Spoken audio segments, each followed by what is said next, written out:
Yeah. Ngifuna ungena la ongena khona iphathi yethu thina mawele. Yeah. Ngakhuluma. Mbovu akhulume mina ngiqede. Okay, ngicela simnike ithuba aqede wele. Aqede umfowethu mase uyasho uyokusho. Akaqede. Akaqede kulungile. Akaqede. Qhubeka mfowabo yami. Right ke. Ngichazile ukuthi emva kuba ubaba uNtsele lokhuzile ekhipha izingane zakhe. Yeah. Esehambisela. Kwabe nesiplano ukuthi abafowethu laba babe sebeplana ukuyosoconga ubaba uNtsele. Amawele. Yebo nomfowabo loboshiwe sesithathu. Right. Ubaba uNtsele wabulawa emini. Wasekuseni nje ngobo 7.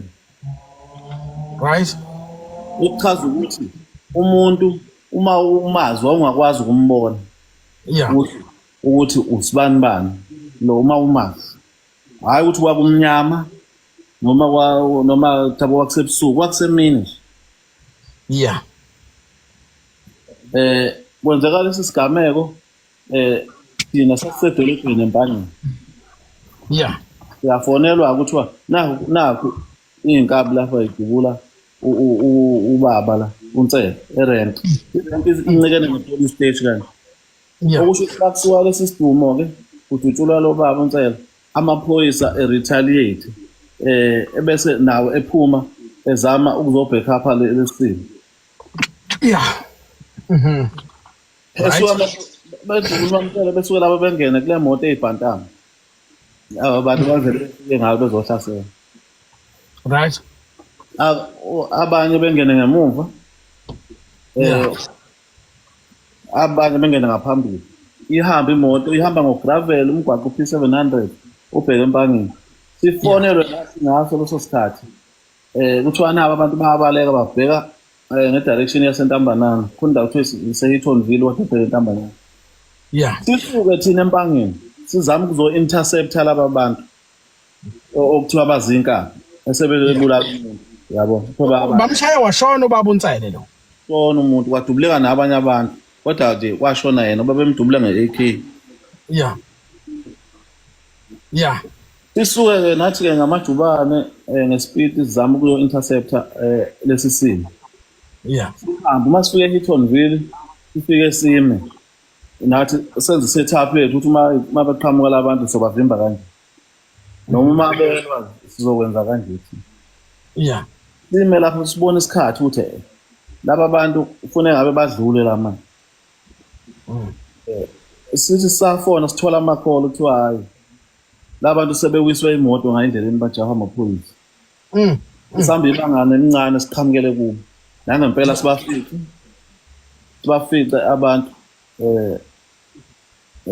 inkabi saphazela emgwaqeni nezibhamu ebese kuthi umfowabo wabo laba bafowethu abamawele loboshiwe oyena wayedrive imoto yenkabi ekhona ukuphuma yena emotweni bathi kusale ama-belongings akhe kusale isikhwama sakhe yonke into nelicense yakhe yonke into yakhe.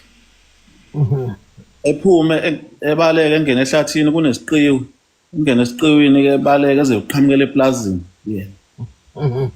Ngolwazi ke ngoba amaphoyisa afika amaphoyisa nawe ezinje athi ukumbheka ukubonakala ama-traces egazi lawa ekade ebaleka khona. Yeah.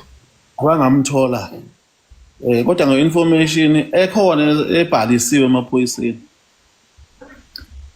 wahamba wazwaqhamukela eplazini ethile kwakunomfana wenkomo wafika wafonela wathatha ifoni yakhe lomfana wenkomo wafona ngayo wafonela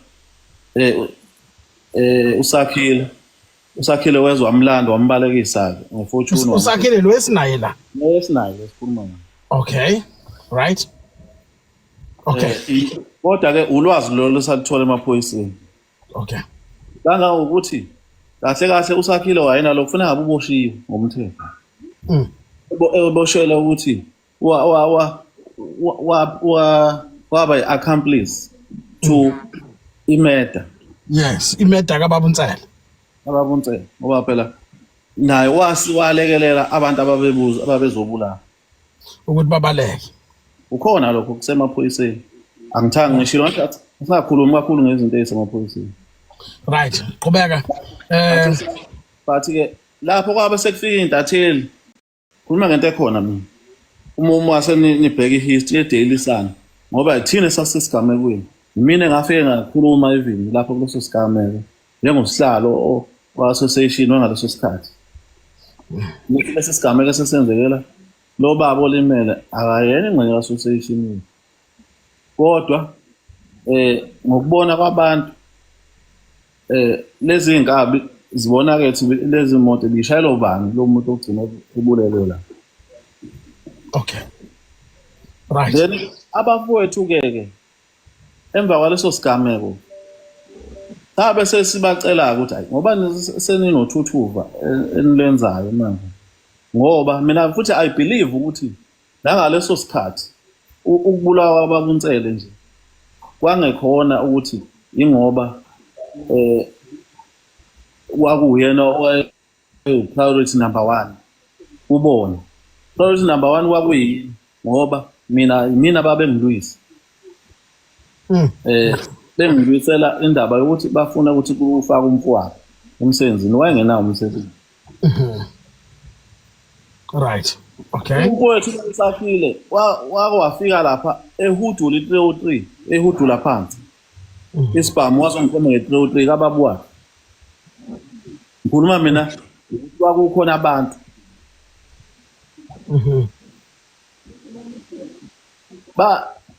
ziningi igameko engingayibala kodwa ngikhuluma mina ngento eyenziwayo ababenza direct kimi kungabafowethu ibhamu njalo nathi sinazo siphethe ibhamu sinama security esasingenza noma yini ukuba sasiqonde ukulwa nabo. Kodwa nalapho ngangisisumoya nje ngibakhulu ngithi bafowethu asikwazi anikwazi ukwenza lento enyenzayo. Umfowethu nje lo owalimala okukhulunywa ngaye uyena umfowethu okwakuthi uma abe isimo sishuba kuba uyena okwazi ukuthi akhuze. Yeah. Abantu ababenochuku uyu sakhile lo nalo umfowethu oboshiwe. Yeah. Fokabiyela. Yeah. Ngicela ukuqhubeka. Yeah. Ngicela ukuqhubeka ukuthi emva kwalokho izinkabi zabe sezisho yonke into seyicula zasho ukuthi cha behamba nobani uplothe kanjani ukubulala ukuze zize kugwetshwe naye ke umfowethu lo wathola life ababili. Ugwetshwe icala likaBabuNtsele. Yebo. Okay. Abafowethu ke babe sebeba nezinkulumo ke zokuthi mina engithenga amaphoyisa ukuthi kuboshisa umfowabo engenzele lutho ngaxakeka nje ukuthi bakuthathaphi lokho abakushoyo ngoba umfowabo wahamba phela wabulala umuntu emini ilanga libalele kubona wonke umuntu waboshwa. Uma ngabe boshwa mina ngingenaphi lapho? Kanti uzohamba kuhambe ke kulimala umfowabo.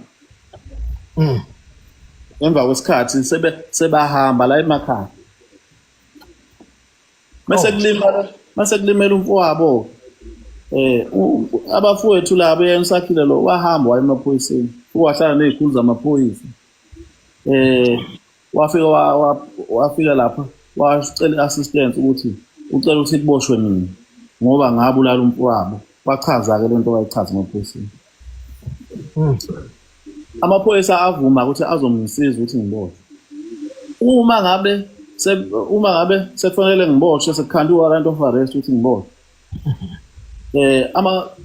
Abasho ukuthi lapha abashushisi bayabuza ukuthi ukuze ngiboshwe mina imotive kwakuyini ukuthi ngibulala umfowabo. Usethi usakhile emaphoyiseni cha kunendawo abayinikwa inkosi. Inkosi yesizwe sakithi kwaBiyela.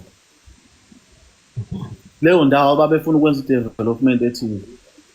Emva kwalokho ngikhuluma ngento eviral njalo abayibhala ngisho emaphepheni njalo. Ngikhuluma ngento indawo inkosi yayinikeze bona befuna ukwenza i-development ethile kulo ndawo. Emva kwalokho inkosi yayisiphinda le ndawo isiyithatha isiyinika mina. Bayisinika mina indawo kufanele besayine bona ngoba phela indawo iba ngaphansi kweNgonyama Trust besayine bona into ethi indawo sekufanele manje ibuyiselwe enkosini ukuze indawo ibuyele kimi. Uma benqaba ukusayina kuleyo ndawo kule ndawo leyo mina ke ngabe sengenza uhlelo lokuthi ngibahlasele ngibabulala asho njalo. Yeah. Right. Base bethi abashushisi hayi ke ngoba ngisho njalo nina ama-investigating office hambani ke nina abaphenyi ama-IO niyo-verify ukuthi lento ayibhalela lona iyiqiniso. Iqiniso lizovela ukuthi akiwe enkosini ngoba phela inkosi iyona umnikazi wendawo iyo-confessa lesi statement owayesesishilo. Ngezwa ngifonelwa-ke ngalelo langa qala ngifonelwa abantu bethi hayi bo kade kufika amaphoyisa la abuza ukuthi iphi inkosi yami bawanikeza i-direction kodwa into ayibathusa amaphoyisa amaningi amanye kakhuluma ngisho isiZulu baxake ukuthi kwenze njani. Ngalolo langa ntambama ngabe sengifonela kwabafowabo benkosi sihambile amaphoyisa inkosi imne wethu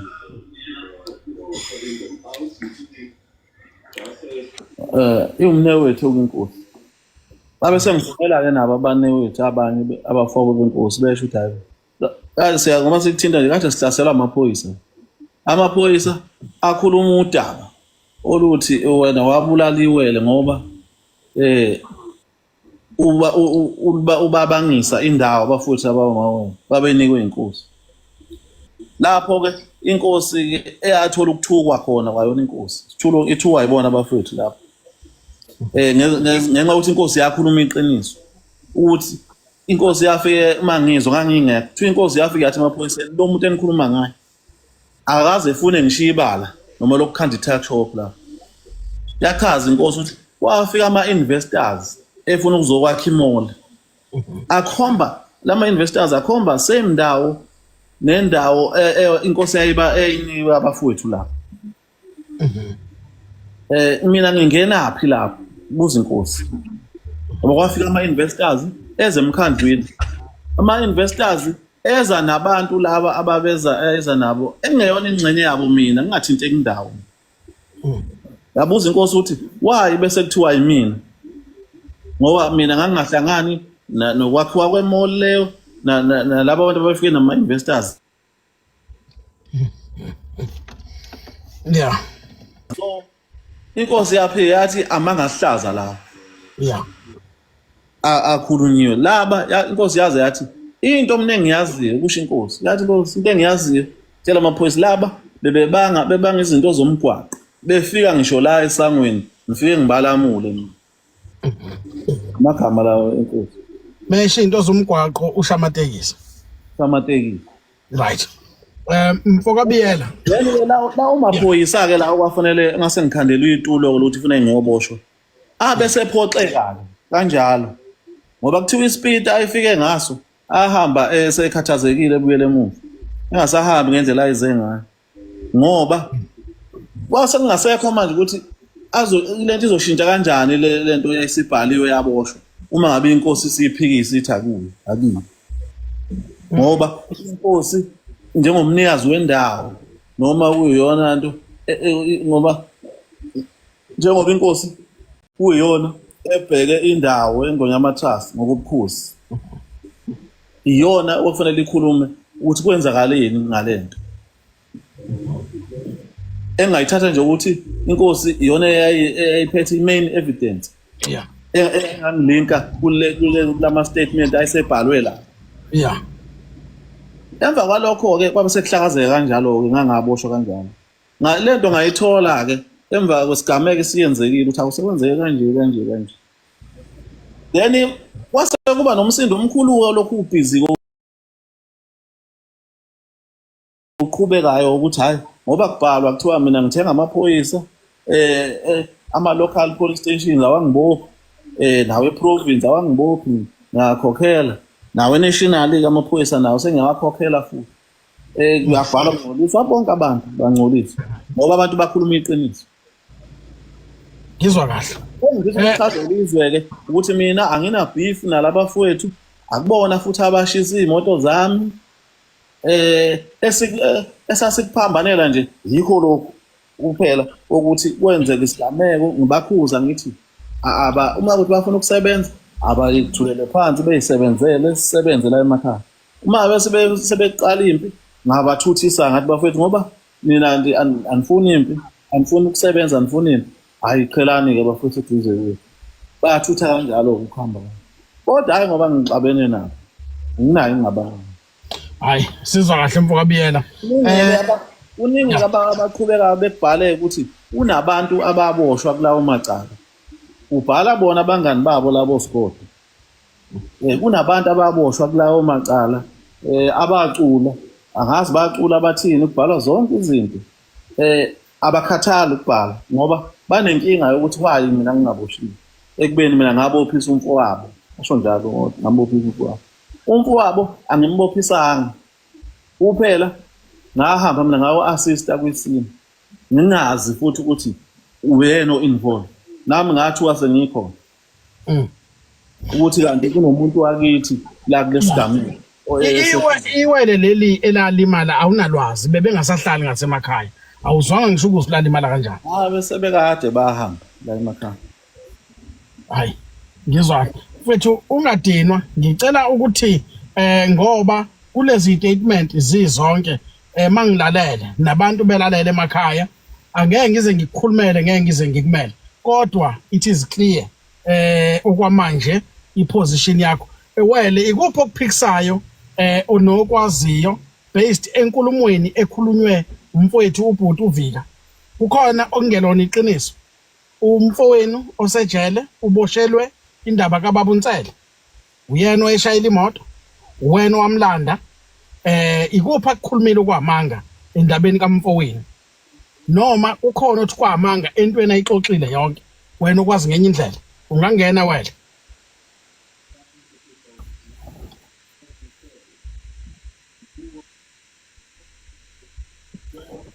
Phila. Siyaphila mfowethu njani nini? Ngiyaphila. Yeah.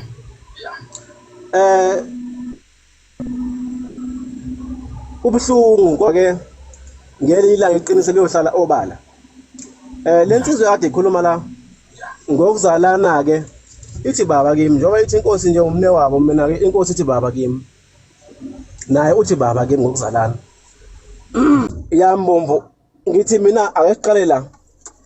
Usifice thina emsebenzini eBukhana sisebenza ngasekhaya. Yeah.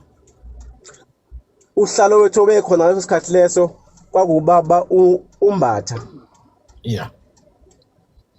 Ubaba uMbatha waphuma kwazongena ubaba uMbatha wasenda ngokulambisa edutshulwa. Edutshulwa njalo uyena lo ade kukhuluma la.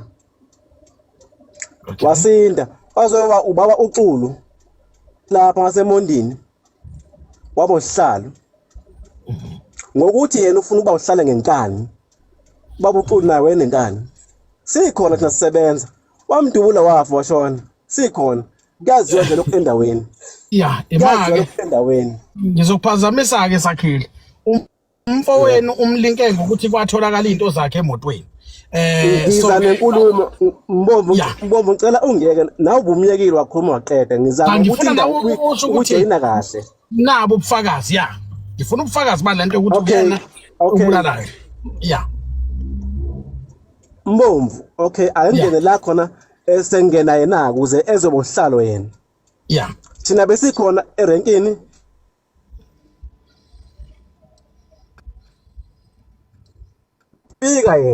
Efika yena. So nginomsebenzi mina, newe la mfuthi linomsebenzi. Umfowethu osilamayo enomsebenzi esakabiyela. Ngiyamangala umethu umsebenzi wawunomuntu A1. Right? Wangena sasebenza. Uma engena esebenza wahlangana nabafana basemgazini.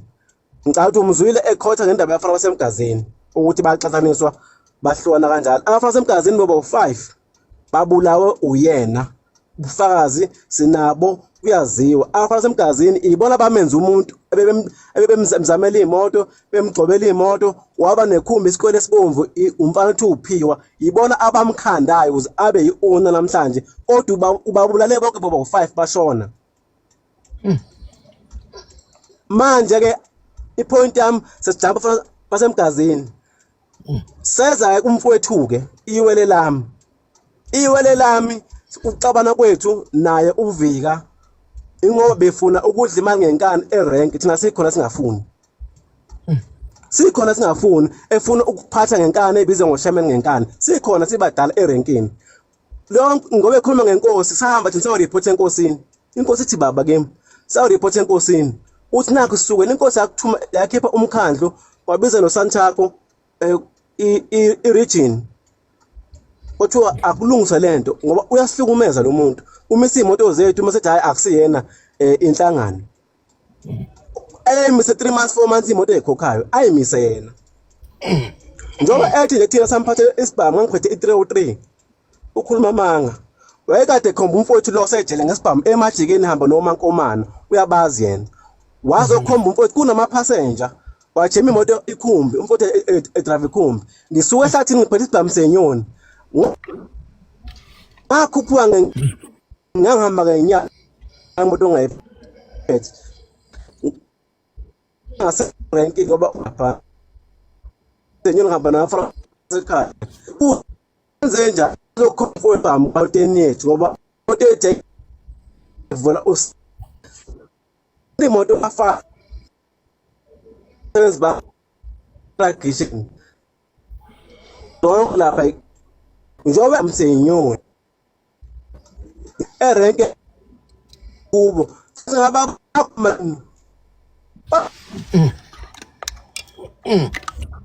sake ukukhuluma usuphazamisekile empokobiyela la dum khona usuyaphazamiseka empathu lo okay angikhele yeah njama nje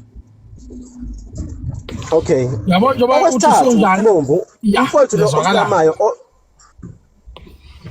yeah okwesithathu umbomvu ke umfowethu lo osilamayo osejele empangeni engakaboshwa yena uvika uhamba nonkule omkhize bazomjema edrobheni befuna umdubula uvike ephatha isibhamu emeduze wemoto wafika mina athi mfowethu asihambise epolice station masifike epolice station empangeni amaphoyisa ukwakuthanga basixoxa asambe sayisaphezela linye iphoyisa ethi unyawo sayasofika ekhaya uvika njalo ehamba nonkuleke ekhoma umfowethu ngesibhamu efuna ukumdubula sahamba sovula icala uxabana kwethu novika ayike into esibangayo umona ana ngoba besineyimoto eziningi thina ngakithi ziyaziwa besineqhude la phezulu umona anawo lo mfana sabalesa ngene police station ngathi mfowethu asiye police station waphuma uthanga umphathi station wasixosha wathi hayi akusikhona erenke la kwaza phuma amaphoyisa sipheze sazofika ekhaya sathula number 4 epointini likaNtsele leli akhuluma ngalo umfowethu umngani wakho kwaMhlongo uvika uzalwa uMamhlongo umfowethu bezwana nalomfana lo okhanda izindlu uthenge imoto wafika endlini yami esikawini sasingekho thina saseThekwini ebuhleni kwakunenkonzo khona sasingekho lo mfana uyefika endlini umfowethu ugibela emotweni washiya impahla zakhe emotweni kanti imoto iyo attack umfana wakaNtsele umfowethu wisini amaphoyisa afika nezinja wafika yonke into akazatholakala kwathwala into zakhe makuthola into zakhe mbomvu makuthola into zakhe mbomvu kanti umfana uthengwe nguyeza lovika lo omngani nomfowethu umfowethu ke engayi emaphoyiseni yimi lo engathi nangibuye eThekwini njengoba kuthiwa ngamhlaba mina ngamlanda imina lo engangizama ukumfonela ngoba ngathola icall emakhaya ethi kunesigameko sesenzakalile unobani vele umfana wakulowo moto umfana wendawo kodwa wasethuthile sehlala olundi sazothi thina wakha izindlu sasingekho thina kodwa umfowethu ngazama umfonela ngamtholi kodwa ngaze ngamthola ngakusasa uma efika kimi ngafonela umphathi station uSikhakhane wathi biyela la kuboshwa abantu kanje bekushaya umuntu kanje umuntu esimaziyo vele uNtsele akazi sixabana ukuthi sithiwa sesingabuyelana kodwa iitafu zeingane zakhe begibela kithi thina zonke izingane begibela emotini zethu Uvika wasuka wakhanda uvika wakhanda unsele ukuthi nabazali abakhipha ingane zabo emotweni zethu. Samtshela futhi unsele le nto asithandi ithi eqale kanje bakhande yaba imoto futhi sayithule sangasho lutho. Uvika wabona ukuthi asilwi wazama enye iplan yokuthi abuthenge lo mfana umfowethu ashiye impahla emotweni. Kanti imoto yoganga uma eganga imoto uthwala impahla kamfowethu. Imina lo engamqhuba umfowethu ngamfuna ngamthola ngamqhuba ngamusa emaphoyiseni. Ngathi kuthiwa kunempahla zakho la hambe emaphoyiseni konke uchaza zitholakala kanjani la. Thina ayekho umuntu ongasazi ukuthi ngakithi singabantu abanjani. Ngisho ngabuza nombani ngakithi naye futhi uyakwazi lokho. Asibona abantu bempi thina ngisho ngabuza nombani. So umfowethu wangena ke ejele. Uma engena ejele kanti uvika usethenga umseshi uBrian Mnguni ukuthi angabe samdedela. Wamnika 150,000. Wagwetha umfowethu. Enkantolo kuthiwa aphi amazibithi lezo khwama lezo ekuthiwa ikabiyela azikho. Kuthiwa phela ziphi amazibithi ziphi impahla zakhe lokho amabhalostic nani okwenzwa akukho kumention umfowethu. Kodwa ngoba kwa Uvika wafaka imali enikeza umama kwaNtsele ngoba kuthiwa umfowethu uNtsele ubulawe umfowethu. Wakhipha imali futhi umama kwaNtsele wanika Uvika. Uma enika Uvika wakhokhela umnguni nabashushisi. Lo mfana othwale kwisini omhlobo sakhe owavuma icala bamkhipha bathi wena thana ubuthunywe yilo. Bamkhipha owavuma icala umfowethu inkantolo mayifuna amazibithi akhe ukuthi phela nango ziphi into zonto zakhe kuthiwa zithwala emotweni la e13 ayisekho. Hawu. Kanti pho ziphi into ethinta lo muntu akukho. Kodwa ngokuthi wakhokhiwe umfowethu wagwetshwa ulife. Sesiyazi yonke into nofazi nabuthi wakhishwa malini yafaka kubani umnguni yafika kanjani lo mali siyakwazi konke lokho. Asinandaba ke angene epointini lewele lami. Before ngene epointini lewele lami ngakithi le ndawo akhuluma ngayo sinendawo thina laphana Mbomvu namanje nginama document ngakusendela for i-shopping center nama garage ikhona ngiyayikhokhela njalo ngonyaka kwengama transport namanje khona basayina umkhandlu wenkosi wasayina nenkosi negxibiso sasenkantolo konke kukhona ngisho incwadi ama investor nginayo mawukudinga ngakusendela Mbomvu ukubone nginakho yezwa. So Uvika yonke lento bimhlukumeza ayekho ngakwazi yonke bimhlukumeza beyifuna yonke into ezosixabanisa beyifuna azayithola. Ungena kamfowethu iwele lami ulubula leshowe labona umfowabo uSicebi wabulawe enayo ngokuthi bebethunywa kuYuvika. Uyena wabona iwele lami emall wafonela Uvika wathi Vika nayi inyamazane ilahlile. Uvika wathumela umqwembe kwahamba kolanda inkabi umfowethu wayeze eshowe unkosikazi wakhe. uSicebi watshela Uvika mina Mbomvu kade ngihambile ngaye ejele ngabona ababulala umfowethu ngabona owayedrivele inkabi ngakhuluma nabo basha yonke into lento ngiyibone ngiyaze mina before kuphela iviki bese ngiyaje enkantolo vele sengazi yonke information zengina before umfowethu ngimngcwabe ngazi lapho ukuthi ubulawa uVika. Ngazi lapho ukuthi ubulawa uVika.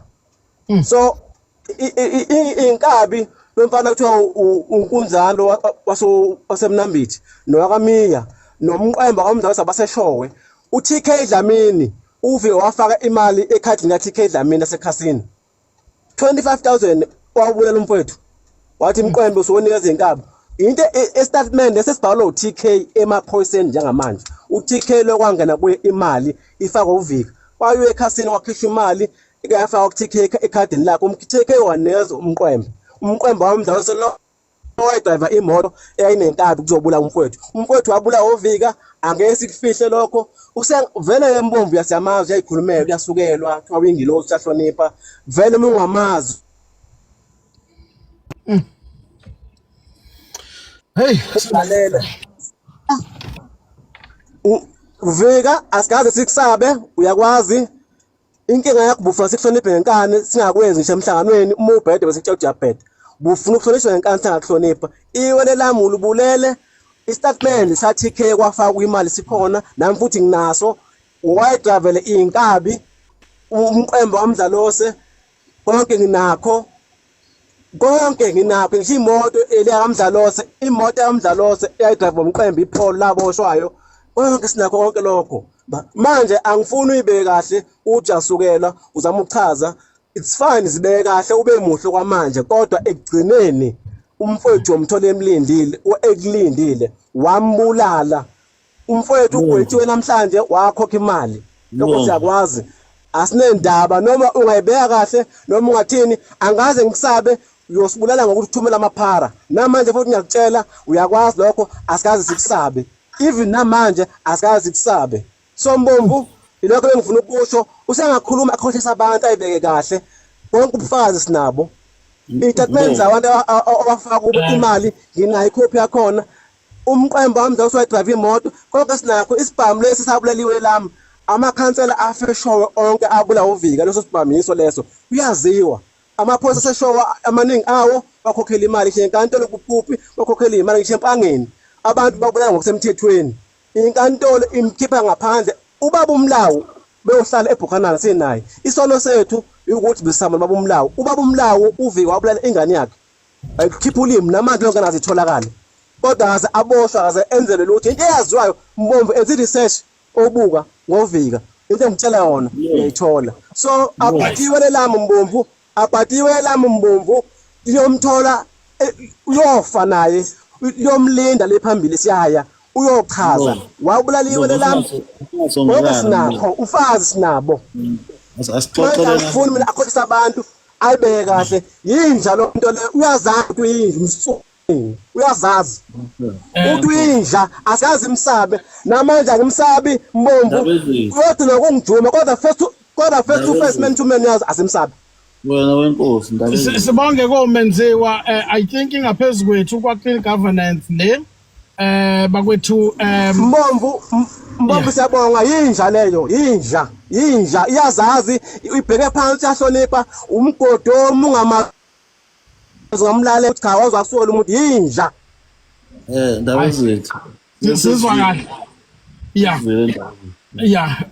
komenziwa asaza ngibona isayolungiseka futhi le besingezeli ukuzoyilungisa besizozwa isayidi lika Bhutuvika nangu noBhutu bani usakhile naye usevezela yakhe si clean governance alikho isayidi silithathayo asiye lapha kunomuntu othuka uYans bakwethu uYans uyilunga le clean governance akushoyo kuyingxenye ye clean governance ukuthi imbono ekhulunywa